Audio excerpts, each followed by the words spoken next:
Magandang gabi sa inyong lahat. Ito ulit ang inyong lingkod, Mike Padua, at nagbabalik ulit tayo sa ating tropical weather analysis ng araw po ng Biyernes hanggang Lunes, Pebrero 5 hanggang 8, 2021.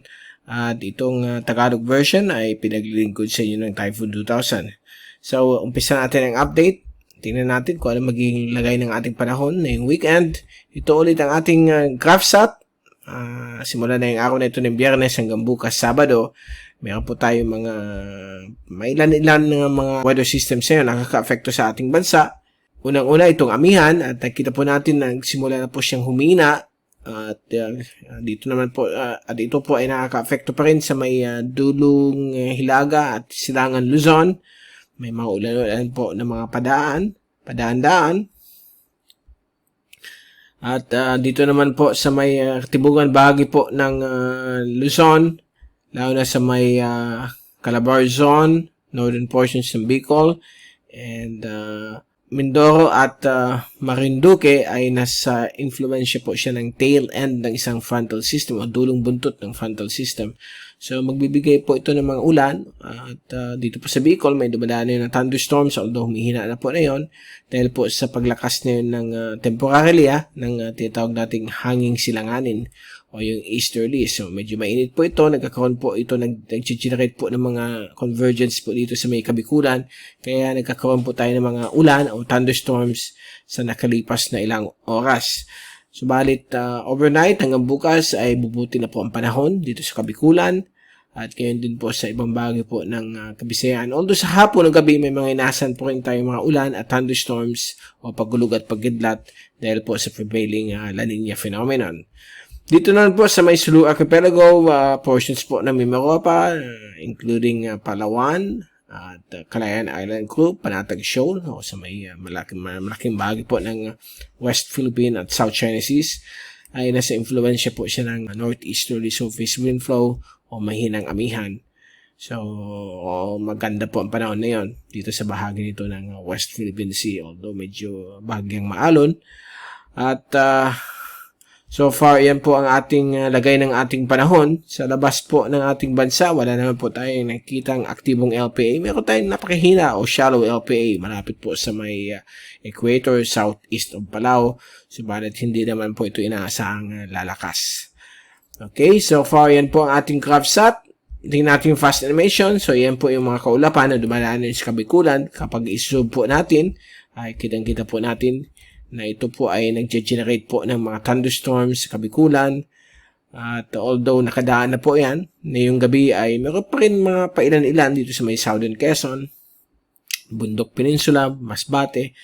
But by tomorrow, baka mag-improve ang panahon sa umaga. But sa hapon, may mga ulan pa rin inaasahan dahil nga sa convergence itong amihan at yung hangin silanganin. Although kasama din po dyan ay yung dulong buntot ng frontal system. Kaya nagkakaroon po yan ng mga thunderstorms sa bahagi nito ng ating bansa. So, kita po natin na medyo bubuti na po ang panahon at medyo bahagyang mawala konti ang lamig. Sa gabi naman po ang lamig. Pagdating po ng umaga, tanghali at hapon ay medyo tataas po. Hanggang 30 sentigrado ang inaasahan pong temperatura bukas po. Okay? So, na yung overnight, may maulan pa rin inaasahan sa Kabikulan dahil nga nitong convergence ng hangin silanganin at hangin amihan. Together po, itong tinatawag nating dulong buntot ng frontal system. Now, punta natin yung forecast sa ulan sa susunod na 3 araw. Courtesy po ito ng windy.com at ito po ay galing sa European model. And for the next 3 days o susunod na 3 araw hanggang Linggo at Lunes, may mga inaasahan pa rin mga ulan sa may Hilaga at Silangan na bahagi po ng Cagayan. Dito rin po sa may northern at southern Quezon, Kabikulan, lalo po sa may Silangan at Hilagang bahagi. Dito rin po sa may southern Bicol, sa may Sorsogon, Oriental Mindoro, northern Panay, northern Negros at northern Cebu. At malaking area po ng Eastern Visayas, kasama po dyan ang Samar provinces at Leyte provinces. May mga inaasahan po mga ulan, dulot po ng hangin silanganin at dito rin po sa may area po ng northeastern Mindanao. Bagamat po ay babalik po bukas ang mahinang amihan, so yung hangin silanganin ay for the next 24 hours na Subalit, babantayin natin bukas kung medyo nandyan pa rin siya. At nakita natin itong forecast mula sa windy.com, courtesy of American Model. Bukas po ng hapon, kita po natin, although easterlies, may konting wind o hangin mula sa northeast. So, it could be a combination nitong dalawa, northeasterly surface wind flow at easterlies. Kaya nagkakaroon po ng convergence, magbibigay po ng mga ulan. By Sunday afternoon, medyo babalik ulit ang amihan dito sa may dulong hilagang Luzon at lalakas ng bahagya sa may eastern Visayas.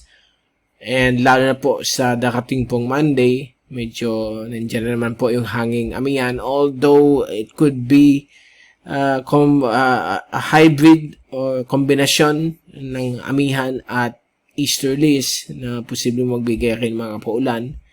So, antabayan po natin yan yung darating na weekend hanggang Monday kung ano yung magiging general wind, but likely northeasterly surface wind po ang pwedeng mangyari na yung weekend dito sa malaking bahagi po ng Luzon, lalo na ang silangan at gitnang bahagi po ng Kabisayaan.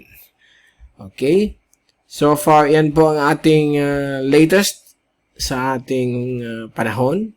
Alam natin na yung mga ibang kababayan natin gusto magkaroon ng tag-init dahil po kaya nila magplant ng mga pakwan o yung mga iba pang mga halaman o mga prutas na kailangan sa panahon ng hot dry season. But medyo sad news dahil po meron po tayong La Nina, kaya hanggang Mayo mababawasan po ang dry period sa ating bansa at palaging may kasamang mga ulan.